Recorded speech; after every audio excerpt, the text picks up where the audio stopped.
Salibonani hlabezulu. Mina ngikhuluma lana namhlanje ngumfundisi Mpofu owebandla le-Seventh-day Adventist Church. Sithanda ukubonga inkosi ngokuhlangana ngalindlela namhlanje sikhuluma ngelizwi layo sisemoyeni. Nanzelela izikhathi zethu ukuthi izikhathi ezingajwayelekanga. Ilesizathu isihloko sethu namhlanje sisithi sona ngezikhathi ezinje. In times like this. Siza khangela lesi sihloko sisencwadini kaNumbers, AMANANI. AMANANI ngu-21. Sizafunda amavesi angu-5. Yikho lapho okuzaqila khona indaba yethu. Verse number 4 sisiya ku verse 9. Ahleke ngibale lapha. Basuka entabeni yaseHori bahamba ngendlela eya olwandle olubomvu ukuba baceze ilizwe lase-Edoma. Abantu badinwa endleleni. Verse 5. Bamsola uNkulunkulu loMosi bathi, "Lasikhuphelane eGibhithe ukuba sife enkangala na? Ngoba kakula kudla lamanzi. Futhi sekusichiphele lokhu kudla okubi." Verse 6. Inkosi yasithuma inyoka ezilobuhlungu obubi phakathi kwabantu. Zabaluma bafa abanengi bako-Israyeli. Verse 7. Abantu beza kuMosi bathi, "Sonile ngoba siyisolile inkosi lawe. Sincengele enkosini ukuba izisuse izinyoka kithi." uMosi wasebancengela abantu enkosini. Inkosi yathi kuMosi, verse 8, "Yenza inyoka yethusi uyiphanyeke esigodweni. Kuza kuthi ilo lalo olunywayo nxa eyikhangela uza kuphila." uMosi wenza inyoka yethusi wayiphanyeka esigodweni. Kwathi lapho inyoka imluma umuntu, uba ekhangele inyoka yethusi asile. Sihlangana labantwana bako-Israyeli, zihlobo zami, bephakathi kohambo besuka eGibhithe besiya eKhenani. Bafika endaweni yase-Ehori ezintabeni. Sinanzelela ukuthi basebeke bahlala eSinayi benikwa iziqondiso zohambo nguNkulunkulu. Ngalesi sikhathi basuka entabeni yaseHori beceza ilizwe lase-Edoma bekhangele ulwandle olubomvu beqhubeka ngohambo lwabo. Ilizwi lithi baba nokudideka bahlukuluzeka ngenxa yendlela. Indlela yayinzima, yayingahambeki lula. Nxa uchwayisisa lindawo indawo eyinkangala, indawo elugwadule, bahamba kalukhuni lapha. Nxa indlela yayinzima, amanzi engatholakali lula, imthunzi ngekho, kuthiwa basola kakhulu, basola uNkulunkulu, basola kanye loMosi. Baze bakhuluma ngitsho nangokudla babekuphiwa uNkulunkulu, bakusola lokho kudla. Nxa kwase kunjalo, bangabantu abangasuthisekiyo ngalowo mumo ababe phakathi kwabo. Basebekhala ngokusola kuNkulunkulu lakuMosi besithi, "Lasikhuphelani eGibhithe." Ngamanye amazwi, izihlobo zami, sebefisa ukuthi kabaphumanga eGibhithe. Sebefisa ukuthi bavela bayekelwa beyizigqili, begqilaziwe nguFaro kanye nabantu bakhe. sokungcono kibo ngalesi sikhathi ukuthi babe yizigqili zeGibhithe bechisa izitina ngotshani. Bakukhalela lokhu khathesi ngenxa yohlupha sebehlangane nalo endleleni. Siyananzelela ukuthi kunjalo empilweni. Umuntu uyafikelwa ngesinye isigaba empilweni esicina sisenza ingani inhlupho ezadlulayo zazingcono kulalezo angabe kizo ngaleso sikhathi.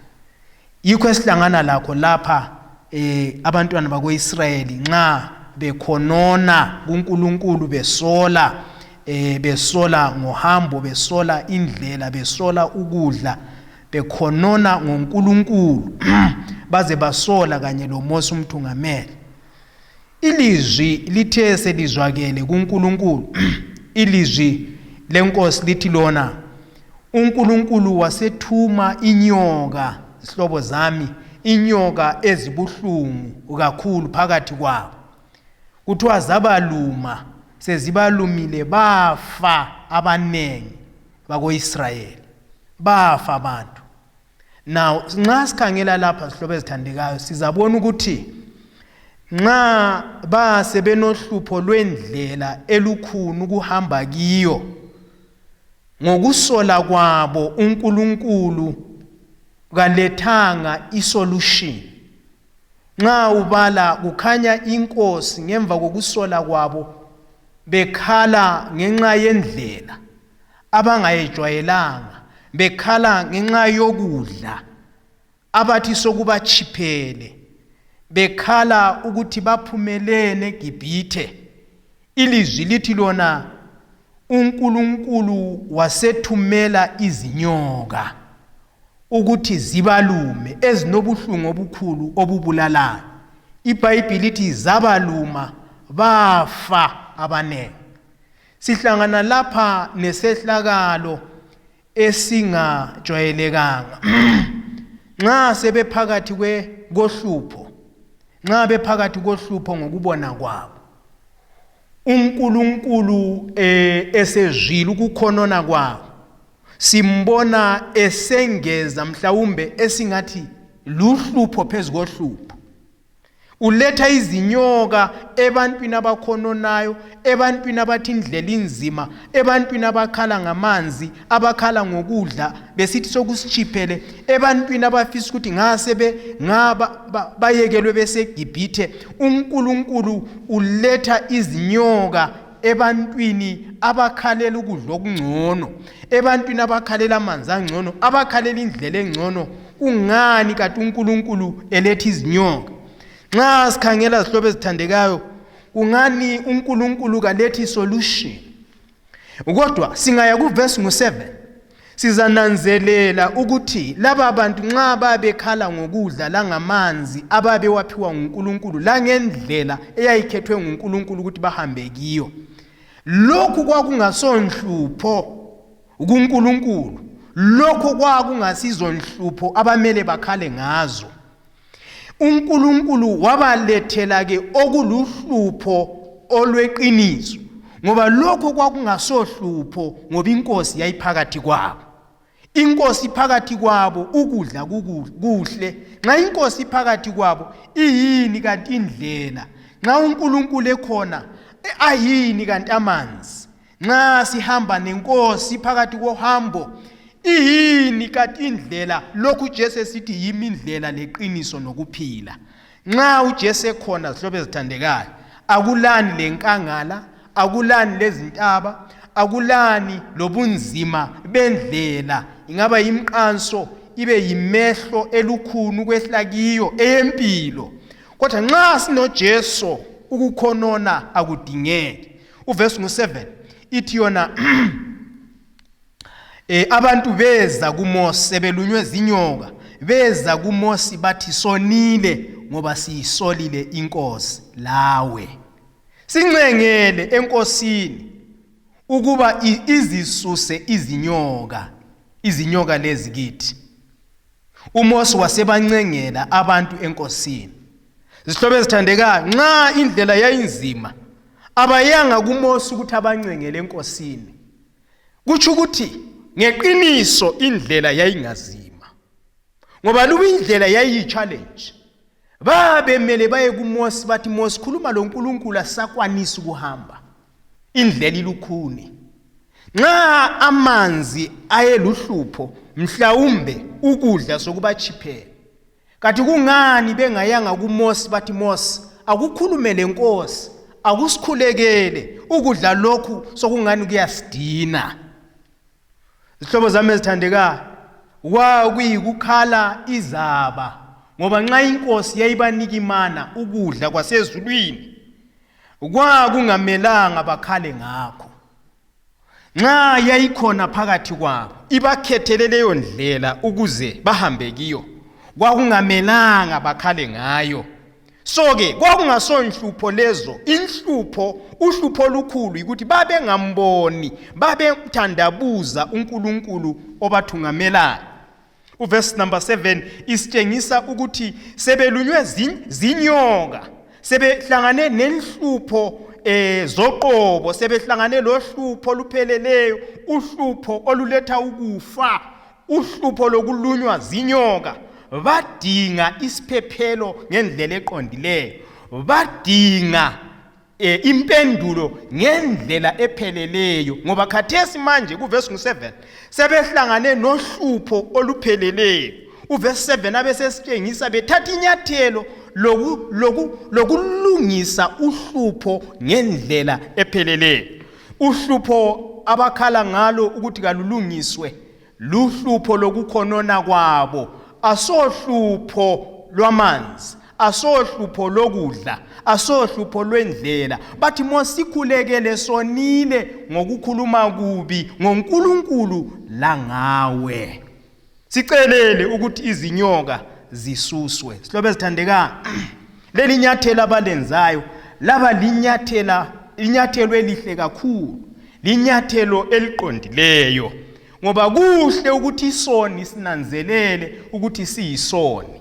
Ngezikhathi ezinje nxa ukuphila kwethu emhlabeni sokukufitshane kangaka, ngasikhatshana nje ukufa kuyamzuma umuntu engananzelele, elibele umuntu ukufa kuyamjuma abe ngongasekho. Nxa kunjalo sihlobo ezithandekayo, impilo isibanjwe ngokuyintanjana nje, izifo zibhahe kangaka, imkhuhlane iphakathi kwethu ngendlela esingayijwayelanga. Nxa kunje isoni kumele siphangise ukuvuma sithi ngonile. iBhayibheli lithi kuRomans chapter 3 kwabaseroma chapter 3 verse 23, ngokuba bonke bonile behlulekile ukufinyelela enkazimulweni kaNkulunkulu. Nxa sonke sinanzelela ukuthi sonile, kumele senzeni pho? Kumele siye kuNkulunkulu sivume njengabantwana bakwaIsrayeli abananzelela isono sabo, baphanga bacela ukuthethelelwa. iBhayibheli liyasitshela ukuthi nxa sizivuma uNkulunkulu uthembekile, uyasithethelela azesula izono zethu, angaphindi azikhumbule njalo. Nxa insuku zinje singanaqiniso ukuthi kusasa ngiza kube ngikhona, kuyini njengomuntu okumele ngikwenze? Kumele ngivume ukuthi Nkosi ngonile, ngicela ungithethelele. Inkosi mphambukile endleleni yakho, ngicela ungixolele iziphambeko zami. Ivesi elandelayo ngesizwe ukuthi inkosi yathini nxa uMose wayesebancengela. iBhayibheli lithi inkosi yathi kuMose, yenza inyoka yethusi uyiphanyeke esigodweni, kuza kuthi yilo lalowo olunywayo nxa eyikhangela uza kuphila. Zihlobo ezithandekayo, nxa basebecele ukuthethelelwa, uNkulunkulu wabanika instruction, wabanika umthetho, ababemele bewulalele. Uqala umthetho waqondana lo Mose njengomthungameli. uNkulunkulu wathi, Mose wena njengomthungameli thatha instruction, yenza inyoka yethusi. uMose wayelakho ukudelela amazwi kaNkulunkulu. Izihlobo ezithandekayo, njengomthungameli wabantu wayelakho ukuwadelela lamazwi ukuthi akambe kungasebenza yini lokhu. Kodwa uMose njengomuntu kaNkulunkulu omesabayo uNkulunkulu, umthungameli oqondileyo, kazange adelele amazwi kaNkulunkulu, kazange abe nokukweyisa amazwi enkosi. Masinyane wayilungisa inyoka yethusi. Izihlobo ezithandekayo, kusamele abathungameli ezimulini babe ngabantu abangaphuziyi ukulalela umthetho kaNkulunkulu, abangaphuziyi ukuthatha instruction kuNkulunkulu, abangaphuziyo ukuthatha iziqondiso ezivela kuNkulunkulu. Umthungameli ku-community, umthungameli emulini, umthungameli ebandleni, umthungameli esigabeni, kamelanga aphuze ukuthatha iziqondiso kumbe ama-instructions avela enkosini uNkulunkulu. Ngoba nxa kunje, umumo womhlaba unje, i-economy zomhlaba zingaqedakali, izifo ziqeda abantu emhlabeni, izindlala nezehlakalo zomkhathi zenze impilo yabamfitshane ebantwini. Wena omisiweyo njengomthungameli, ungaba umthungameli wemulo, wesigaba, owelizwe, kumele uphangise ukuthatha iziqondiso ezivela kuNkulunkulu. Akumelanga uphuze ngoba abantu basengozini yokufa. Wena njengomthungameli phangisa ulalele ukuthi uJehova utheni, ngoba lokho kuyaletha ukuphila ebantwini. Mthungameli ungaphuzi ukuthatha iziqondiso ezivela kuNkulunkulu. Siyabonga ngoMose, ngoba uMose kaphuzanga. Inkosi simlayile ukuba phanga wenze inyoka yethusi, ukuthi lapho abazakhangela kiyo baphephe ekufeni. Njengomthungameli walalela amazwi kaNkulunkulu wadala abantu. Bathungameli, asiphangeni senze lokho, ngoba yikho kuphela lapho kulesiphephelo khona. Nxa siphangisa ukulalela uNkulunkulu, abantu bazaphanga baphephe engozini nasekufeni okubhahileyo emhlabeni kangaka. Abantu emhlabeni bayafa, abathungameli bekhona. Bathungameli, inkosi ithi phakamisani inyoka yethusi enguJesu, abantu baphile. Ngoba ukuphila kwabantu akukho kumthungameli, ukuphila kwabantu akukho kuMose. Ngalesi sikhathi ukuphila kwabantu kusekukhangeleni kwabo lokhu uNkulunkulu othe kabakhangele kikho. Izihlobo ezithandekayo, nxa sifunda iBhayibheli ku2 Samuel chapter 2 iverse ngu-23 ithi, lowo oza kuhola abantu umele abe ngumuntu owesaba uNkulunkulu. Lowo oza kuba ngumthungameli wabantu kusamele abe ngumuntu owesaba uNkulunkulu. Pho-ke izihlobo zethu ezithandekayo, nxa kunje, umhlaba unje, kudingeka abathungameli abesaba uNkulunkulu, abathungameli abazathungamela abantu ngendlela uNkulunkulu athokoza ngayo. uMose simbona ephangisa ukulalela iziqondiso zenkosi ezinakho ukuletha ukuphila ebantwini. Siyabadinga abathungameli abanjalo phakathi kwezimuli, abangaphuziyo, abangathandabuziyo ukuthatha iziqondiso zivela kuNkulunkulu, ngoba iziqondiso ezivela enkosini zinokuphila. Iziqondiso zelizwi likaNkulunkulu zinakho ukuphila. Yilokhu uDavida esithi yena kuzihlabelelo ngu-119 verse ngu-105, ilizwi lakho uNkulunkulu liyisibane endleleni yami. Nxa sinelizwi likaNkulunkulu silokukhanyiselwa empilweni. Bathungamele ezimulini, emabandleni, asiphangiseni siyelizwini ukuze abantu baphile. Nxa ukhangela isigaba sesibili kuverse ngu-8 kaNumbers 21, sihlangana labantu bephiwa i-instruction kumbe ingqobe ukuthi baphile. Ilizwi lithi lona uyiphanyeke esigodweni, kuza kuthi lo la lo olunywayo nxa eyikhangela uza kuphila. Zihlobo ezithandekayo, ukuze baphile yikuthi bathathe instruction, balalele lumthetho abawuphiwayo okukhangela inyoka yethusi ephanye kogodweni. Liyavumelana lami lapha zihlobo ezithandekayo ukuthi ukuphila akusoze kusuke enyokeni yethusi engumfanekiso nje. Nxa babe ikhangela iphanyekiwe esigodweni, into ebunjiweyo ibunjwe nguMose elalela ilizwi lenkosi, kambe yayingaba nokuphila yini linyoka yona ingaphili?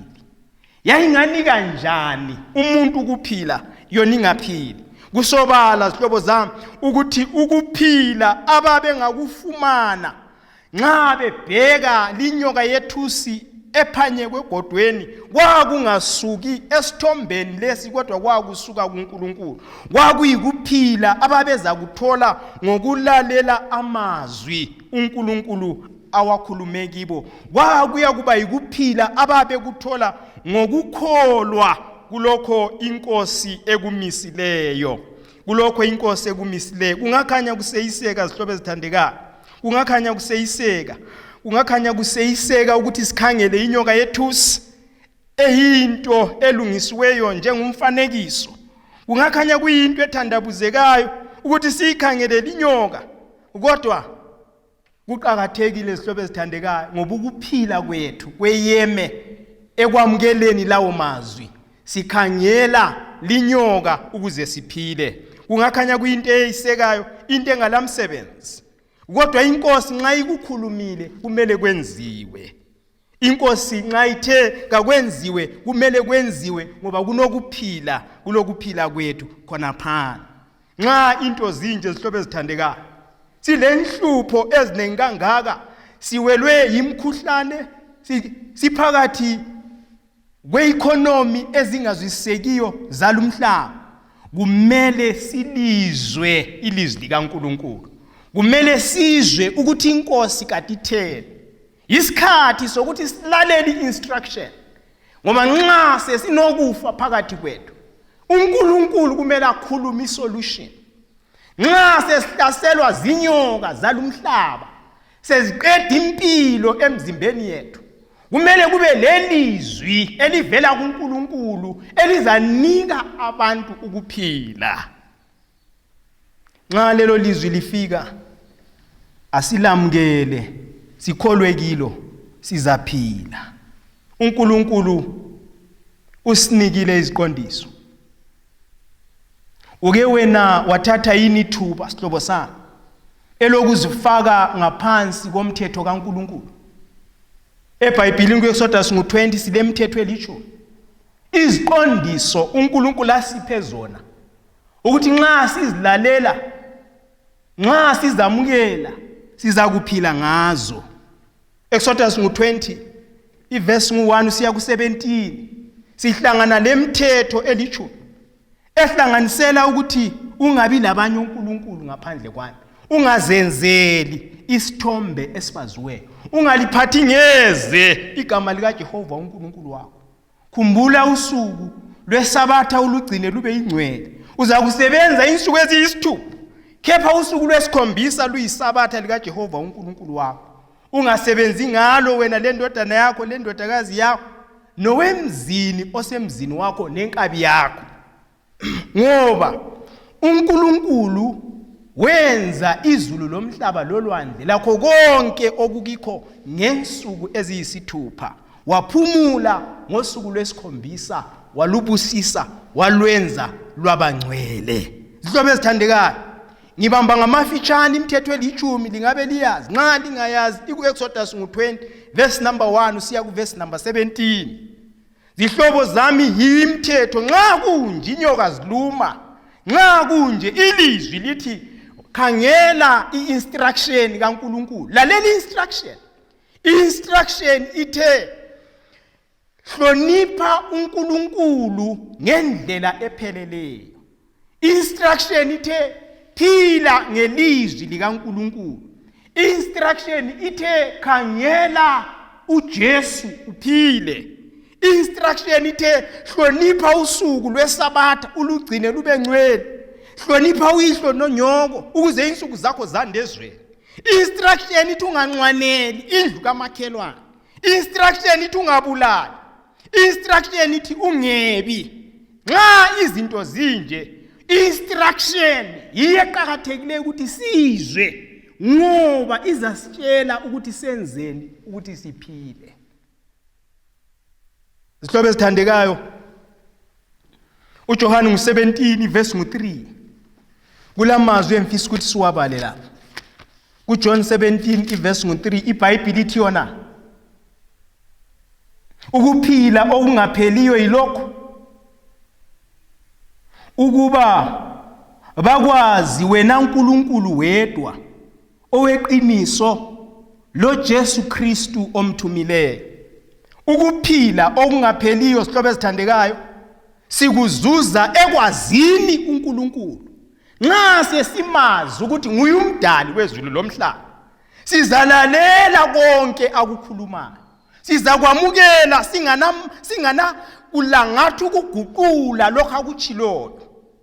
Nanxa kungakhanya kuseyiseka, nanxa kungakhanya kungasebenzi ukugcina iSabatha, lalela khonokho kuyaphilisa. Lanxa kungakhanya kunganangqondo, ungantshintshi, yamukela kunjalo kuyaphilisa. Nanxa kungakhanya kuseyiseka, yamukela kunjalo uzaphila ngesikhathi lapho inyoka ziluma. Bamba amazwi enkosi uphile ngawo, ungaguquli lutho, mazi uNkulunkulu, mazi okhulumileyo. Ukuba mazi lokumnanzelela kuyakunika ukuphila okungunaphakade. Nxa kunje sihlobo esithandekayo, kudinga ukuba sigxile ngokugcweleyo elizwini lenkosi, sinanzelele amazwi aqhakathekileyo uNkulunkulu akhulume kithi, ngoba emthethweni elithumi sifica isifinqo seBhayibheli. Yikho lapho esibona khona ngamafitshane inkosi sivezela ukuthi kumele siyithande ngokugcweleyo, sithande nomakhelwane. Imithetho yakuqala engu4 iveza ubudlelwano bomuntu loNkulunkulu, bese kuthi yokucina eyisithupha ibisibopha ubudlelwano bomuntu lomuntu. Lokho yikho kuyaletha ukuphila nxa inyoka seziluma. Singalalela lawo mazwi sizaba lobuhlobo naye uNkulunkulu. John chapter 14 verse number 15, uJesu uthi yena ekhuluma lapha sihlobo esithandekayo, uthi uba lingithanda liza kugcina imilayo yami. Uba lingithanda liza kugcina imilayo yami. Nxa into sezinje, nguJesu kuphela okumele simthande ukuze siphile. nguJesu kuphela odingakalayo. nguJesu kuphela ngoba ukuphila okuphakade kukuye. Nguye umthombo wokuphila. Nguye kuphela ongasisiza nxa into sezinje. Nguye singakhangela kuye siphile. Kepha yena uthi uma lingithanda liza kugcina imilayo yami. Iyona imilayo esikhuluma ngayo sihlobo esithandekayo, i-instruction evela kuNkulunkulu. I-instruction nxa ukufa kubhahile.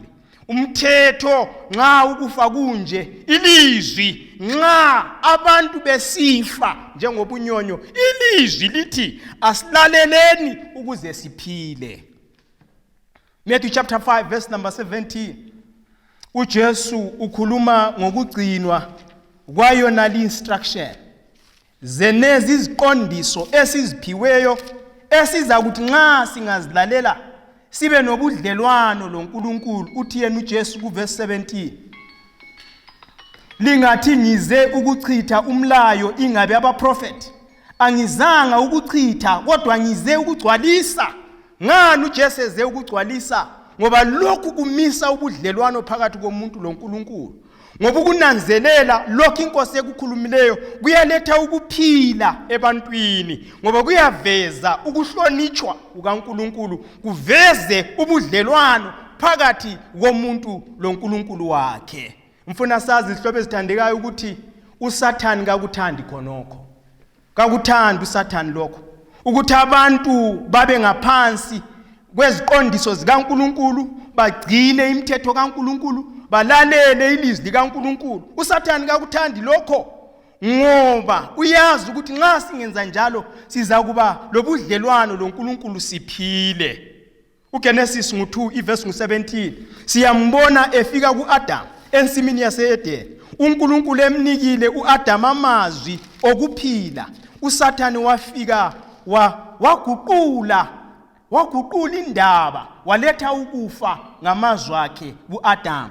Uverse 17 iBhayibheli lithi lona lapho, kodwa ungadli okwesihlahla sokwazi okulungileyo lokubi, ngoba mhla usidla okwaso uzakufa isibili. Ngamazwi kaNkulunkulu la iziqondiso zokuphila ezinikwa uAdam. Ungaze wadla isihlahla sokwazi okuhle nokubi, ngoba mhla usidla uzakufa isibili. Ngamazwi aqinisileyo, ngamazwi okuphila aphiwa uAdam ensimini yase-Edeni, isono singakangeni. Sonke sihlobo ezithandekayo, ukuphila sinikwa iziqondiso nguNkulunkulu, sinikwa umthetho kwakuvele kukhona lesono singakaze sangena. USathane sezwile uNkulunkulu enika uAdam umlayo. Genesis chapter 3 verse 4 wafika yena uSathane wathini? Verse 4 chapter 3, inyoka yathi kowesifazana kaliyukufa. uNkulunkulu uthe bangadla bayakufa, kodwa inyoka yafika yathi lingadla kaliyukufa. Zihlobo zami ezithandekayo, ngifuna sazi ngale imini yanamhlanje ukuthi uSathane uliqili, uhlale ephikisa lokho inkosi ekukhulume ebantwini bayo, ngoba engafisi ukuthi siphile, engafisi ukuthi siphile, usifisela ukuthi sibe ngabafayo. Sifela ngasohlangothini lwakhe, kepha ngelizwi lenkosi nxa sililalela siyakuphila ngalo.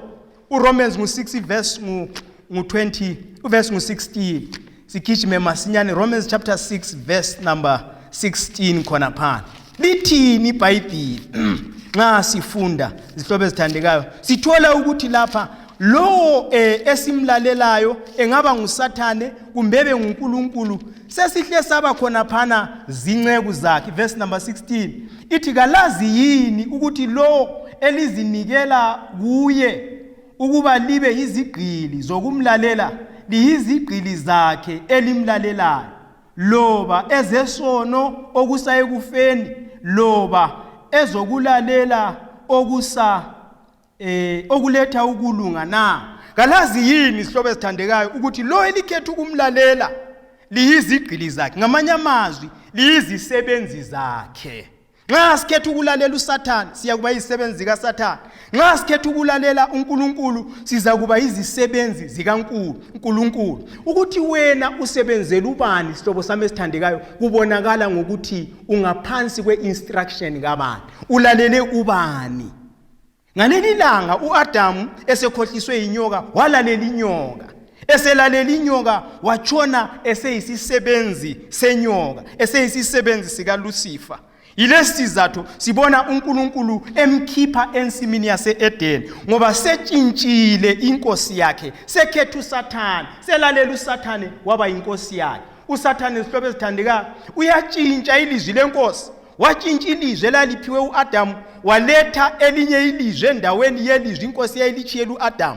uAdam wahle wabalwa njengosehlamukile. Nanamhlanje sihlobo zami ezithandekayo uSathane uyatshintsha, esabatheni uyaletha olunye usuku sibalwe njengasebehlamukile. Emtshadweni uyaletha enye indlela yokuthathana sisale sesibalwa njengabasebehlamukile. Empilweni uyatshintsha, ubusela bunika amanye amabala anganamnandi, sicine sesibalwa njengabantu asebehlamukile. uSathane namhlanje uyatshintsha izinto zenkosi njengalokhu okuvele kungumkhuba wakhe wasendulo. So asinanzelele sihlobo sami esithandekayo, asinanzelele izikhathi zonke, asinanzelele ukuthi siphila singaphansi kwe-instruction kaNkulunkulu, ngoba lokhu kuyasinika ukuphila kakhulu nxa izikhathi zinje.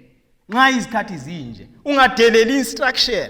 Nxa kunje lalela iziqondiso, lalela umthetho ukuthi uthini. Nxa umthetho usithi kabakhangele inyoka yethusi phangisa ukwenze khonokho ngoba kuza kunika ukuphila. Ungathandabuza uzakufa sihlobo sami. Ake siye phambili sibone. Nxa sisiya phambili iBhayibheli iyasitshela lapha ukuthi kuverse 8 isigaba sokucina severse ithi bonke abakhangelayo, when he looked upon it, when he looketh upon it shall he live. Ngesikhiwa ithi lo oza kukhangela nxa ekhangela uzaphila. So ke ngamanye amazwi sihlobo esithandekayo, ukukhangela lapha yi-instruction ephiweyo. Nxa udelele ukukhangela sokwehlule. Into yakhona ethiwa kayikhangelwe iyadeleleka. Kodwa ukukhangela leyo nto edelelekayo kuletha ukuphila ebantwini. uJohn 3 verse 14, uJohn 3 verse 14 iBhayibheli ithini sihlobo esithandekayo, ngamazwi okuphila esiwaphiwa uNkulunkulu ukuze nxa into zinje umhlaba ukhanya ugijima usiyeliweni lapho kuyachabalala khona uquqaba lonke, senzeni bathandekayo. John chapter 3 verse number 14 iBhayibheli ithini khona pha, ithi njengokuba uMose waphakamisa inyoka enkangala kunjalo ke indodana yomuntu imele ukuphakanyiswa ukuba ilola lo okholwa kiyo abe nokuphila okungapheliyo. Nxa into zinje hlobo zami ezithandekayo, asikhangeleni kundodana yomuntu. Indodana yomuntu imele ukuphakanyiswa ukuthi lola lo okholwa kuyo aphile. Hlobo ezithandekayo, njengalokhu uMose waphakamisa inyoka enkangala. Angazi kumbe sisesendawonye yini isihlobo zami. Ngamanye amazwi nxa uMose, nxa inyoka zaziluma abantu, kwakungumfanekiso wenhlupho ezizawela abantu ngemva kwesiphambano sikaJesu. So ke uNkulunkulu nxa wayemisa inyoka yethusi ngoMose, wayevezela abantu ukuthi ikhona into ezasiza abantu ngezinsuku zokuhlupheka kwabezonweni. SinoJesu obethelwe, nguye singakhangela kuye siphile. Nxa inyoka zokuhlamuka, inyoka zikaSathane, inyoka zamazwi asisusela izwini, inyoka ezisehlukanisa loNkulunkulu, inyoka zokukhonona, inyoka zezifo, inyoka zenswelo, nxa sezisiluma kangaka sihlobo esithandekayo, ilizwi lithi asikhangeleni kuJesu ukuze siphile. Kanti kungani simele sikhangele kuye uJesu? Ngoba uJesu nguye osithembisileyo bathandekayo ukuthi nanxa singafa sikholwa siza kuphinda siphile futhi. kuJohn 11 verse 25 uthe nanxa bengafa kodwa bekholwa bazaphinda baphile futhi.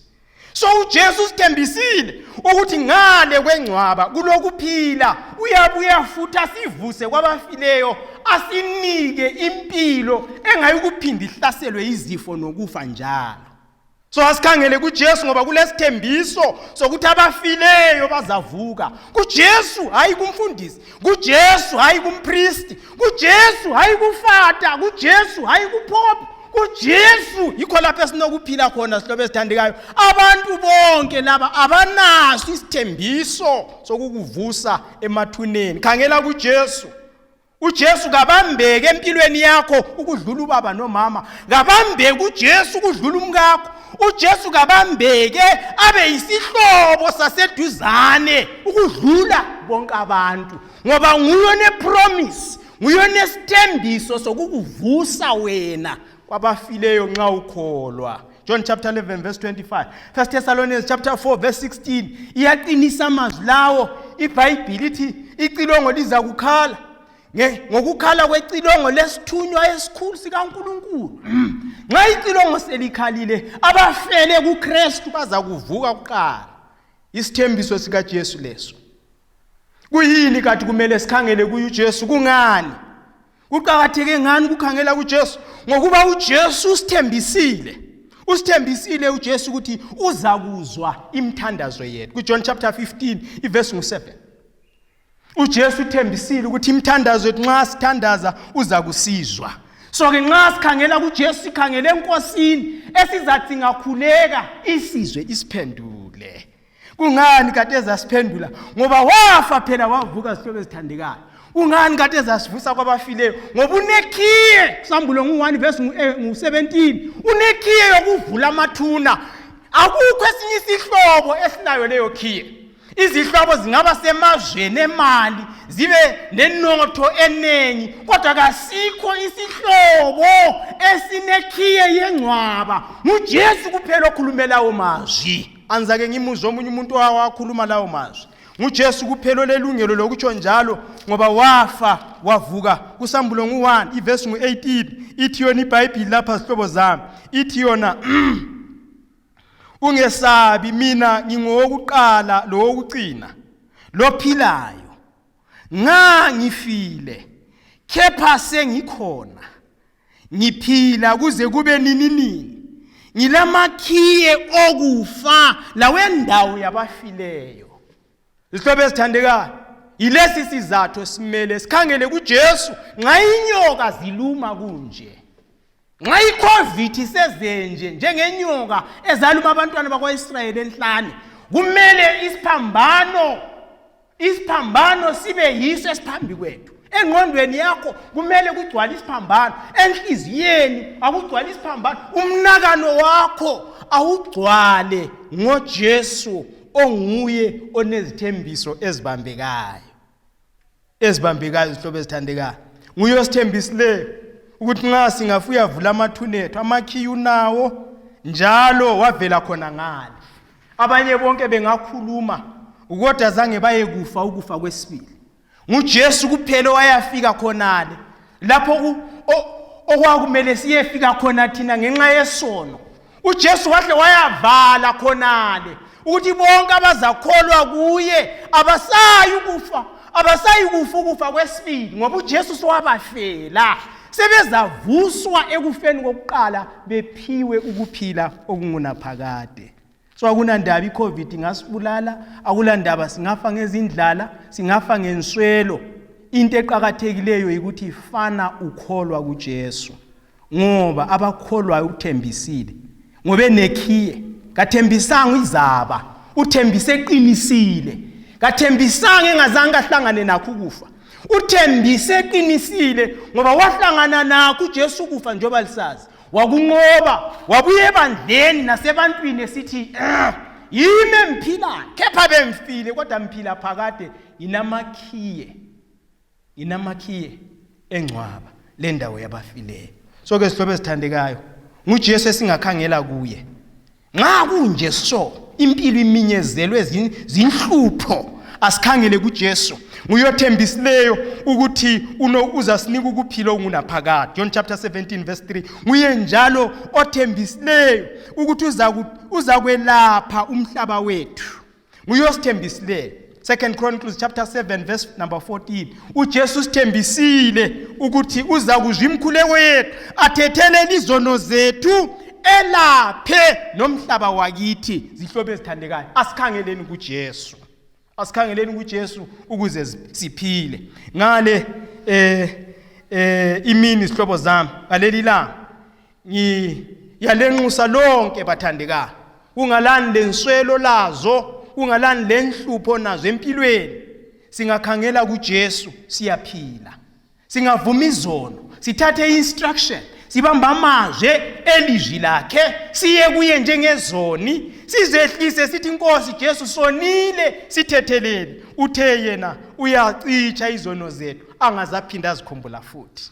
1 John chapter 1 verse 9. Uyasithethelela izono zethu angaphindi azikhumbule futhi. Nguye uJesu ongafuni ukukuyangisa sihlobo sami. NguJesu ongafuni ukuthi ububi bakho baziwe. NguJesu ofisa ukukunika ukuphila okungaphakade. Khangela kuye ukuze uphile. Ungalani lokuthi ukhathazwe yini, zingaba zinswelo, ungabe ule challenge, ule nhlupho emtshadweni wakho. Khangela kuJesu ukuze uphile. Umuthi engingakwabelana lawe ngalimini nguJesu.